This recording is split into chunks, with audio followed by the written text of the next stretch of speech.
महाराज जी, जैसे कि मैंने संतों से सुना और पुस्तकों में भी पढ़ा है कि पंचदेव की पूजन व भक्ति करनी चाहिए, तो क्या बिना किसी एक देव की अनन्य भक्ति के कल्याण संभव है तथा बिना गुरु के भक्ति कैसे करें? देखो, एक बात समझो, धर्म का एक क्रम है। जब हम अनन्य भक्ति की बात करते हैं तो सावई पुनशाम परो धर्मो, ये परम धर्म की बात है, केवल धर्म की बात नहीं। जब हम परम धर्म में कदम रखेंगे तो सर्वधर्मान परित्यज्य माम एकम शरणम व्रज। सिद्धांत समझिए, कक्षा 1 का विद्यार्थी, 2 का विद्यार्थी और डिग्री, अंतर हो जाएगा। ये परम धर्म की वार्ता है।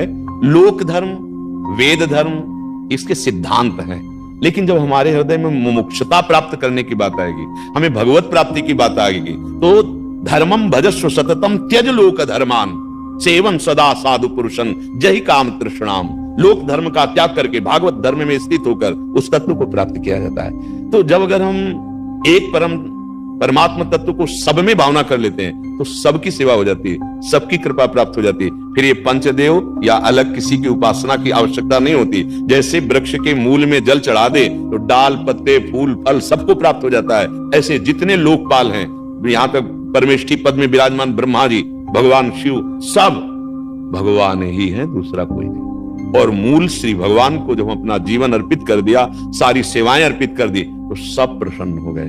जैसे जामवंत जी बड़े ज्ञानी और बलवान महात्मा हैं, वो कह रहे हैं, जामवंत कहा सुन रघुराया, जा पर नाथ करो तुम दाया, ताई सदा शुभ कुशल निरंतर। सुर माने देवता, सुर नर मुनि प्रसन्नता ऊपर, सोई विजयी विनयी गुण सागर, तास सुजस त्रैलोक उजागर। जिस पर आपकी कृपा हो गई, सुर जितने भी देवता नर, जितने भी मनुष्य, जा पर कृपा राम की हुई, ता पर कृपा करे सब कोई। फिर अलग से बात है, इसीलिए अनन्यता आ जाती है। बस हमारी जिह्वा, हमारे नेत्र, हमारे मन, हमारी बुद्धि एकमात्र जो गुरुदेव ने नाम दिया, जो रूप दिया, उसी पे हम आसक्त हो जाते हैं। सबकी सेवा हो जाती है, सब प्रसन्न हो जाते हैं। कोई भी ऐसा महापुरुष नहीं किसी भी संप्रदाय का, जब आप ऊंचाई पर चढ़ने लगेंगे तो सबका दर्शन होगा, सबका आशीर्वाद प्राप्त होगा। ऐसे थोड़ी भगवत स्वरूप में स्थित हो जाता है।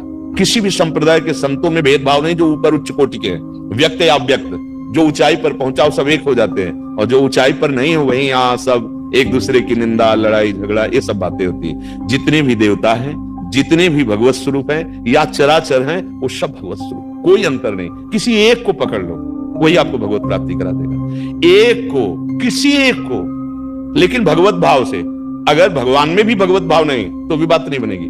जैसे दुर्योधन की, श्री कृष्ण में भगवत भाव थोड़ी है, और विदुरानी जी को भगवत भाव है, तो दरवाजे में जो ही कौन, श्री कृष्ण, प्रेम की उच्च कोटि की दशा, देव भाव विस्मरण, ऐसी स्थिति विदुरानी जी की। भगवत भाव किसी एक में कर ले, भगवान निश्चित मिल जाते हैं।